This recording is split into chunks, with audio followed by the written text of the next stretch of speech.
Welcome to 30-30-30, where we dive deep into personal development books, offering insights and actionable steps in under 30 minutes a day. Today, we're exploring a timeless classic, Dale Carnegie's How to Win Friends and Influence People.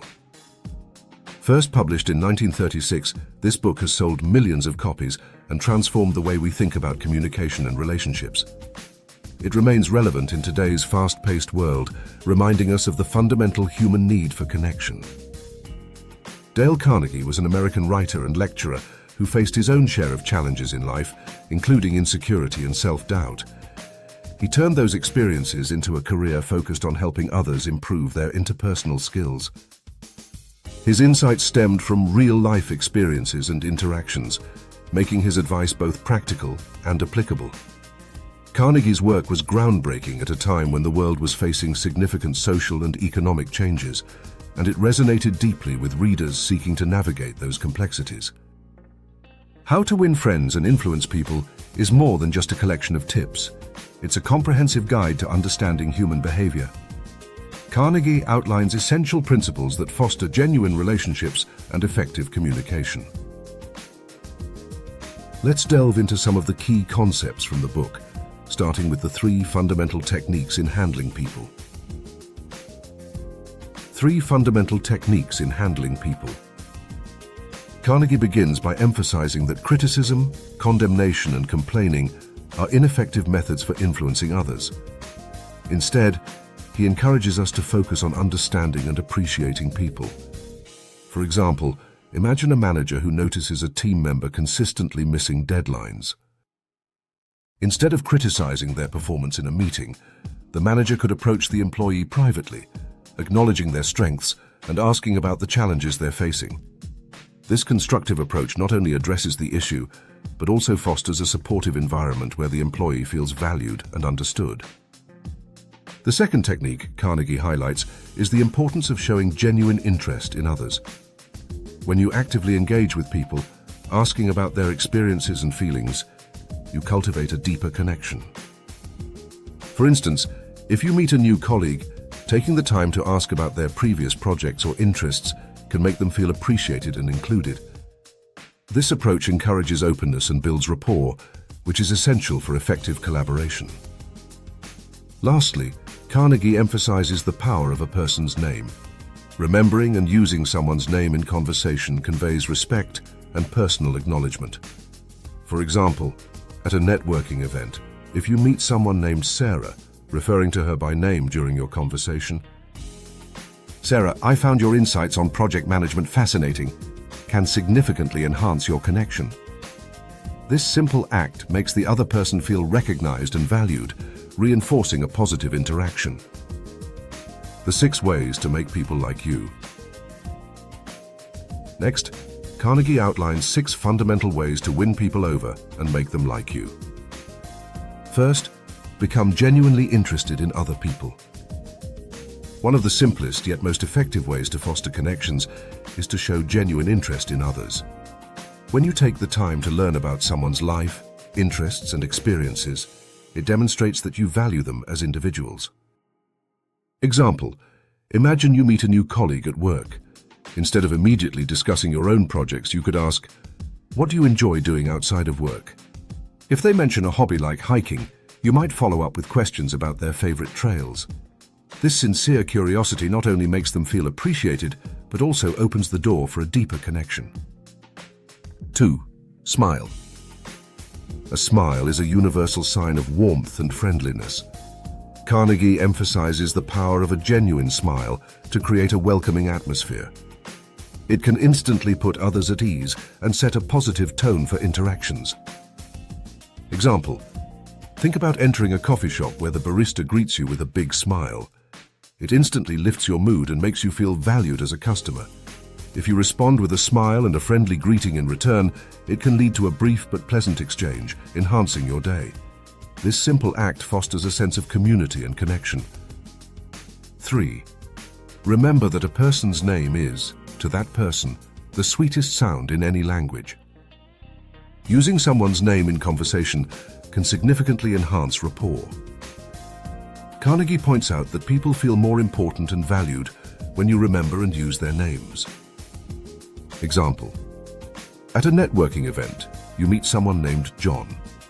Later in the conversation, you say, "John, I really liked your perspective on marketing strategies."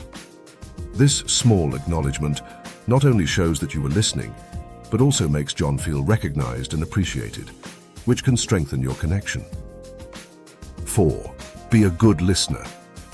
Encourage others to talk about themselves. Active listening is crucial for building relationships. By giving others the opportunity to express their thoughts and feelings, you demonstrate that you value their input and opinions. Example: during a team meeting, instead of dominating the conversation, you could say, "I'd love to hear everyone's thoughts on this project." By inviting your colleagues to share their ideas and actively listening to their contributions, you create an inclusive atmosphere where everyone feels heard and respected. 5. Talk in terms of the other person's interests. Tailoring your conversations to align with others' interests fosters engagement and connection. When you discuss topics that resonate with them, it creates a more enjoyable and meaningful interaction. Example: if you know a coworker is passionate about sustainability, you might initiate a conversation about recent eco-friendly initiatives within the company, saying something like, "I read about a new recycling program that could really benefit us. What do you think?" Not only shows you value their interests, but also encourages a lively discussion. 6. Make the other person feel important and do it sincerely. Everyone wants to feel valued and appreciated. Carnegie highlights the importance of acknowledging others' contributions sincerely. This can significantly enhance their self-esteem and your relationship. Tease. Example: if a colleague successfully completes a challenging project, take a moment to say, "Your hard work and dedication made a huge difference in this project's success. I truly appreciate your efforts." This heartfelt acknowledgement not only boosts their morale, but also reinforces your bond, making them feel important in the team. These 6 principles from Carnegie's book are foundational for building strong, positive relationships. By incorporating these strategies into your daily interactions, you can create an environment where people feel valued, respected, and connected. The 12 ways to win people to your way of thinking. Carnegie also provides 12 strategies for persuading others to see things from your perspective. 1. The only way to get the best of an argument is to avoid it. Carnegie emphasizes that arguments rarely lead to a productive outcome. Instead, avoiding them can foster better relationships. For example, if a coworker disagrees with your approach to a project, rather than engaging in a heated debate, you might say, "I see where you're coming from. Let's discuss our perspectives and find a solution that works for both of us." This approach promotes collaboration rather than conflict. 2. Show respect for the other person's opinions. Never say, "You're wrong." Disrespecting someone's viewpoint can lead to defensiveness. Instead, acknowledge their perspective. For instance, if a friend expresses a political opinion you disagree with, you could respond with, "That's an interesting perspective. I hadn't considered that angle." This shows that you value their thoughts and opens the door for constructive dialogue. 3. If you're wrong, admit it quickly and emphatically. Owning up to your mistakes builds trust and credibility. For example, if you miscommunicate a deadline to your team, acknowledge it immediately. "I want to apologize for the confusion regarding the deadline. That was my mistake." This transparency fosters a culture of honesty and accountability. 4. Begin in a friendly way.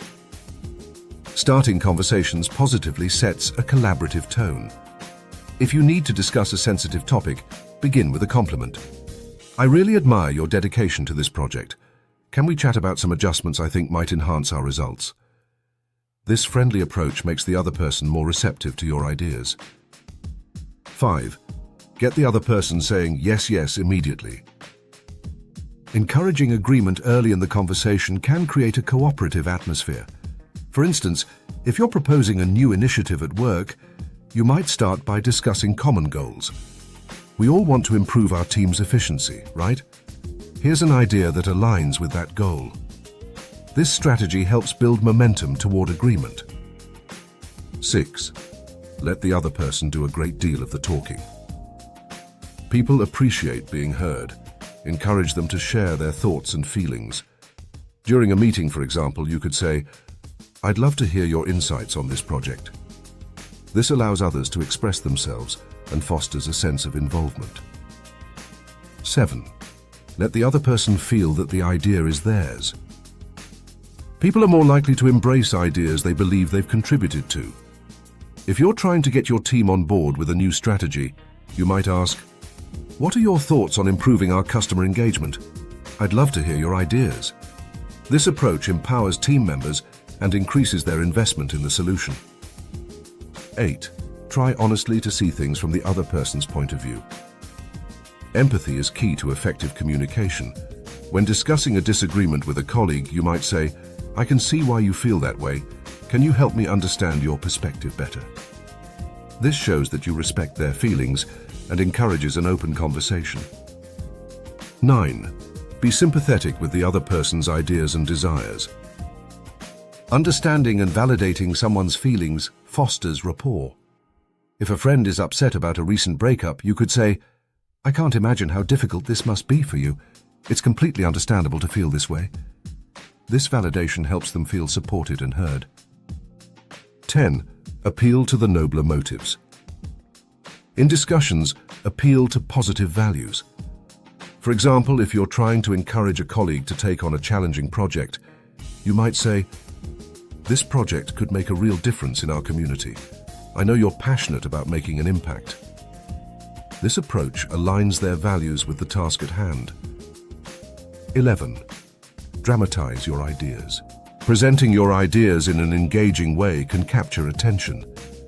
If you're pitching a new marketing strategy, consider using visual aids or storytelling to illustrate your points. For instance, share a compelling success story from a similar campaign to showcase potential outcomes. 12. Throw down a challenge. Creating a friendly competition can motivate others. For example, if you want your team to improve their performance, you might say, "I believe we can increase our sales by 20% this quarter. Let's see who can come up with the most innovative strategies." This challenge fosters teamwork and enthusiasm. By utilizing these 12 principles, you can effectively influence others and build stronger relationships, both personally and professionally. Each strategy encourages understanding, empathy, and collaboration, paving the way for more meaningful interactions. The 9 ways to change people without arousing resentment. Finally, Carnegie addresses how to influence others positively without triggering resentment. 1. Begin with praise and honest appreciation. Starting with positive feedback can soften the impact of any necessary criticism. When you acknowledge someone's strengths before addressing areas for improvement, it creates a more receptive atmosphere. Example: if you need to discuss a colleague's tendency to miss deadlines, you might say, "I really appreciate your creativity and the innovative ideas you bring to our projects. I wanted to talk about how we can ensure deadlines are met moving forward." This approach helps the person feel valued, making them more open to your suggestions. 2. Call attention to people's mistakes indirectly. Instead of directly pointing out someone's mistakes, guide them toward realizing it themselves. This method prevents defensiveness and encourages self-reflection. Example: if a team member makes an error in a report, instead of saying, "You got this wrong," you could ask, "How do you think we could present this data more clearly?" This encourages them to reassess their work without feeling attacked. 3. Talk about your own mistakes before criticizing the other person. Sharing your own experiences and mistakes creates a sense of camaraderie and reduces the feeling of being judged. It shows that everyone makes errors and is part of the learning process. Example: before addressing a mistake made by a colleague, you might say, "I remember when I misunderstood the requirements for that last project. It was a learning experience for me. I think we might have a similar issue here. What do you think?" This approach not only humanizes the conversation, but also fosters a collaborative spirit. 4. Ask questions instead of giving direct orders. Framing your suggestions as questions encourages ownership and reduces resistance. This method invites collaboration and makes others feel more in control of their actions. Example: instead of instructing a team member to complete a task, you could say, "How do you think we should approach this project?" This invites their input and promotes a sense of partnership in the decision-making process. 5. Let the other person save face. It's important to be considerate of others' dignity, especially when they make mistakes. Allowing someone to save face helps maintain their self-esteem and promotes a positive relationship. Example: if a colleague fumbles during a presentation, rather than calling attention to their mistake, you could later say, "I thought you handled the tough questions really well, especially when it got challenging." This acknowledgement allows them to feel competent despite any missteps. 6. Praise the slightest improvement, and praise every improvement. Recognizing even small successes can encourage continued progress. By celebrating incremental improvements, you foster motivation and a positive attitude toward change. Example: if a team member is working on their communication skills and improves slightly in a meeting, you might say, "I noticed how clearly you articulated your ideas today. It really made a difference." This positive reinforcement encourages them to keep developing their skills. 7. Give the other person a fine reputation to live up to. By expressing confidence in someone's abilities, you encourage them to meet those expectations. This approach can motivate individuals to strive for higher performance. Example: if you know a team member has the potential to lead a project, you could say, "I'm excited to see how you'll take charge of this project. Your leadership skills will really shine." This not only boosts their confidence, but also sets a standard for them to aspire to. 8. Use encouragement. Make the fault seem easy to correct. Instead of focusing solely on what needs to be fixed, emphasize that improvement is achievable. This encouragement makes challenges feel manageable. Example: if an employee struggles with time management, you might say, "I know you've been juggling a lot. With just a few small adjustments, like setting reminders, you can really improve your workflow." This positive framing makes the change feel attainable rather than overwhelming. 9. Make the other person happy about doing the thing you suggest. When you present your ideas in a way that highlights the benefits for the other person, they're more likely to embrace them. This approach fosters enthusiasm for the proposed changes. Example: if you want a colleague to volunteer for a project, you could say, "This project will not only enhance your skills, but also give you visibility within the company. I think you'd be a great fit for it." By highlighting the personal benefits, you make the opportunity appealing. These 9 strategies offer effective methods for influencing others while maintaining positive relationships. By applying these principles, you can facilitate change and growth in a way that respects individuals and encourages collaboration. In summary, How to Win Friends and Influence People offers invaluable insights into human behavior and communication. Dale Carnegie's principles highlight the importance of empathy, respect, and genuine connection in fostering meaningful relationships. By implementing the techniques outlined in the book, from handling people with care to making others feel important, you can significantly enhance your interpersonal skills and overall effectiveness in both personal and professional settings. As you navigate your own relationships, remember that every interaction is an opportunity to connect, inspire, and uplift those around you. The skills you develop through Carnegie's teachings can lead not only to personal growth, but also to a more positive and collaborative environment in all areas of your life. So take these lessons to heart and start cultivating those connections today. Thank you for watching. We hope you found these insights from How to Win Friends and Influence People helpful. If you enjoyed this summary, please consider subscribing to our channel for more personal development insights. We'd love to hear your thoughts, so feel free to leave a comment below.